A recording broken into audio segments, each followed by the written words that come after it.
Now, if you've been online in the last 2 years, you've probably noticed that banks are aggressively marketing high-yield savings accounts. Ads everywhere, influencers promoting them. Earn 4.5%, no fees, FDIC insured. Why? Because they need your deposits. When the Federal Reserve raises interest rates, which they did repeatedly in 2022 and 2023, banks have to pay more to borrow money from each other and from the Fed. So they need your money as a cheaper source of capital. And here's the brilliant part. They convince you that 4.5% is a great rate. You feel like you're winning. You tell your friends, you move more money in. But the entire time, they're turning around and lending that money out at 8%, 12%, 20% plus. It's not a scam, it's just asymmetric. You're getting a small cut of the profits they're making with your own money. Look, I'm not saying don't use a high-yield savings account. If your alternative is a checking account earning 0%, then yeah, move your money. But don't trick yourself into thinking you're beating the system. You're not. You're just participating in it at the lowest level. So what should you do instead? Here's the thing. It depends on your timeline and your goals. If you need access to your money in the next 6 to 12 months, true emergency fund, short-term savings, then yeah, a high-yield savings account is fine. It's liquid, it's safe, it's FDIC insured up to $250,000. You can access it anytime. But if you're sitting on $20,000, $30,000, $50,000 and you don't actually need that money for a year or more, you're leaving a lot on the table. Here are some alternatives. Number 1, Treasury bills, T-bills. Right now, 1-year Treasury bills are yielding around 4.5% to 5%, which is basically the same as a high-yield savings account. But here's the difference. The interest on T-bills is exempt from state and local taxes. If you live in a high-tax state like California or New York, that's a huge advantage. You can buy them directly from treasurydirect.gov, and they're backed by the U.S. government. Literally the safest investment on earth. Number 2, certificates of deposits, CDs. If you know you won't need the money for 1, 2, or 3 years, CDs are paying 5% to 5.5% right now at many banks. Yes, your money is locked up, but if it's truly an emergency fund you're not touching, why does that matter? And the return is higher. Number 3, money market funds. These are mutual funds that invest in short-term, high-quality debt. Vanguard, Fidelity, and Schwab all offer money market funds yielding 5% plus right now.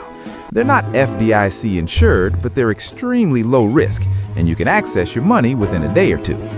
Number 4, I bonds, Series I savings bonds.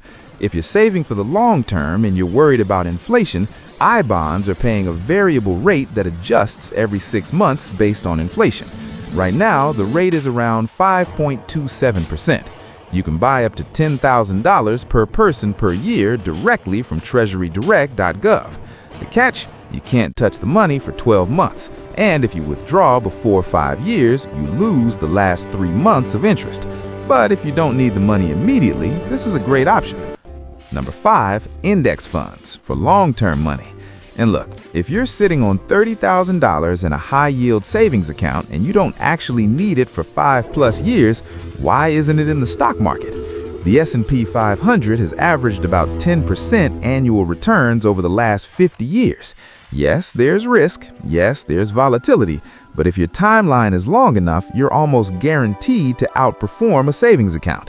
I'm not saying put your entire emergency fund in stocks, but if you have $30,000 and only truly need $10,000 liquid for emergencies, why isn't the other $20,000 working harder for you?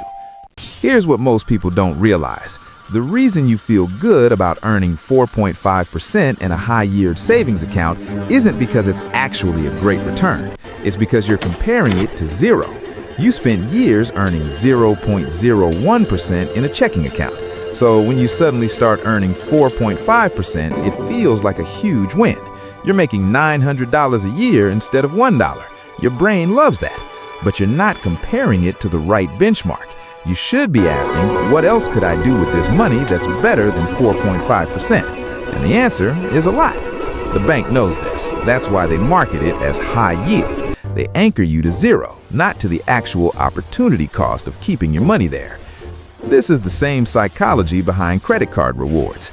Get 2% cash back. Sounds amazing until you realize you're spending 12% more when using a credit card versus cash. The reward distracts you from the real cost. High-yield savings accounts aren't bad, but they're the floor, not the ceiling. And if you treat 4.5% like you've won the game, you're going to stay stuck at the bottom of the wealth ladder. All right, here's what you should actually do. Step 1, keep 3 to 6 months of expenses in a high-yield savings account. This is your true emergency fund. You need it to be liquid and accessible. Ally, Marcus, American Express, Discover. Any of these are fine. Step 2, anything beyond that 3 to 6 month cushion, move it. Put it in a CD, a money market fund, or treasury bills if you might need it in the next 1 to 2 years. If you don't need it for 5+ years, put it in an index fund like VOO or VTI. I made $900. Step 3, stop checking your savings account every week. That dopamine hit you get from watching your balance grow by $30 a month is keeping you complacent. You should be annoyed that your money is only growing at 4.5%. Use that frustration to push yourself to learn about better options. Step 4, educate yourself. Read about asset allocation. Learn the difference between a bond and a stock. Understand tax-advantaged accounts like Roth IRAs and 401ks. The more you know, the harder it is for banks to profit off your ignorance. Look, banks aren't evil. They're playing the game the way it was designed. But you don't have to play on their terms. You can take your money, put it somewhere better, and actually start building wealth instead of just preserving it. So, yeah, your high-yield savings account isn't making you rich. It's making the bank rich. You're just getting a small taste of the profits they're generating with your deposits. And the crazy part, most Americans don't even have a high-yield savings account. They're still sitting in 0% checking accounts. So if you made it this far in the video, you're already ahead of 80% of people. But don't stop here. Don't settle for 4.5%. Don't let the bank convince you that you're winning when they're winning more. Your money should be working as hard as you did to earn it. And 4.5% in a savings account, that's not working hard. That's barely working at all. If this video helped you see your savings account differently, hit that like button. Subscribe if you want more videos breaking down the financial systems that are designed to keep you comfortable but not wealthy. And drop a comment below. Are you keeping your emergency fund in a high-yield savings account, or have you moved it somewhere better? I'm Amoon. Thanks for watching. I'll see you in the next one. You just opened a high-yield savings account paying 4.5% interest. You moved $10,000 from your old checking account. You feel smart. You feel like you're finally winning at money. You tell your friends about it. You check the app every week, watching those pennies add up. Meanwhile, the bank just made $400 off your money and gave you $450, and you think you won. Here's the thing, you didn't lose money, but you didn't win either. And today, I'm going to show you exactly how banks are using your high-yield savings account to get rich while making you feel like you're getting a great deal. My name's Mamoon, and I spend way too much time thinking about why Americans trust banks to make them wealthy, when banks are literally designed to profit off your deposits. If you're someone who recently opened a high-yield savings account thinking you finally cracked the code to beating inflation, or if you're sitting on $10,000, $20,000, maybe $50,000 in a savings account earning 4% and feeling pretty good about it, make sure to hit that subscribe button, because this video is going to completely change how you think about where you park your cash. And give this video a thumbs up if this helps you out. Let's get into it. Look, I'm not here to tell you that high-yield savings accounts are bad. They're not. They're significantly better than a regular checking account paying 0.01%. If you have $10,000 sitting in a Chase checking account earning basically nothing, and you move it to a Marcus or Ally or American Express high-yield savings account earning 4.5%, yeah, you just made an extra $450 a year instead of $1. That's real money. But here's what most people don't realize. That 4.5% you're earning, that's not generosity.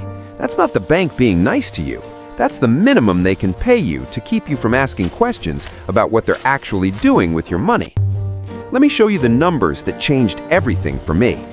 Right now, in December 2024, the average high-yield savings account in America is paying somewhere between 4 and 5% annual interest.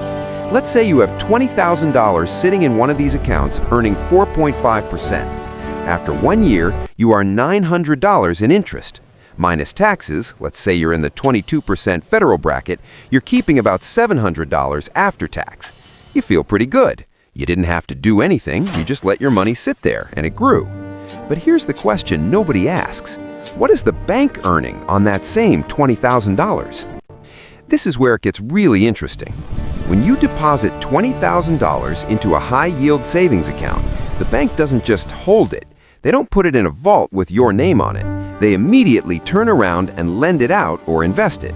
And the rate they earn on your money is way, way higher than the 4.5% they're paying you. Let me break this down. Banks take your deposits and do a few things. They lend it to other customers in the form of mortgages, car loans, personal loans, and credit cards. They invest it in government bonds, corporate bonds, and other securities. They use it as reserves to leverage even more lending to other borrowers. The average interest rate on a 30-year fixed mortgage in the U.S. right now is around 7%. Personal loans, 10 to 15%. Credit cards, 21 to 29%. Car loans, 6 to 8%. So let's do the math. The bank takes your $20,000, pays you 4.5%, and immediately lends it out at an average of, let's be conservative, and say 8%. You earn $900 per year, 4.5% of $20,000. The bank earns $1,600 per year, 8% of $20,000. The bank just made $700 in profit off your money, and that's a conservative estimate. In reality, through fractional reserve banking, they're leveraging your deposit to lend out way more than $20,000, but we'll keep it simple. Now you might be thinking, okay, Mamoun, but I still made $900, so what's the problem? Here's the problem. The bank convinced you that 4.5% was a great deal. They marketed it as high yield. They made you feel smart for opening the account. But the entire time, they're earning almost double what you're earning, using your money with zero risk to themselves. Section 3, the float, 5:30 to 7 minutes. There's another concept here that most people don't understand, and it's called the float. The float is the period of time between when you deposit money and when you actually use it. During that time, the bank has access to your cash, interest-free or at a very low cost to them, and they use that float to generate massive profits. Think about it like this. Let's say you have $30,000 in a high-yield savings account as your emergency fund. You're not touching it, it's just sitting there. The bank knows, statistically, that you're probably not going to withdraw all $30,000 tomorrow. In fact, most people with emergency funds never actually use them. So the bank takes that $30,000 and immediately puts it to work. They lend it out at 8, 10, 15%. They invest it in bonds, earning 5 to 6%. They use it to meet reserve requirements so they can lend out even more money to other borrowers at high interest rates. And all of this is happening while you're sleeping, thinking your money is just sitting there safely, earning 4.5%. Here's a real-world example. According to the FDIC, American banks held over $17 trillion in deposits as of 2023. Let's say the average interest rate paid to depositors is 2%. Most accounts still pay almost nothing, even today. That means banks are paying out about $340 billion per year in interest to depositors. But those same banks earned over $700 billion in net interest income in 2023. That's the difference between what they earn on loans and investments versus what they pay you in interest. $700 billion. That's the spread. That's the profit they're making off your deposits. And high-yield savings accounts are just a tiny piece of that machine.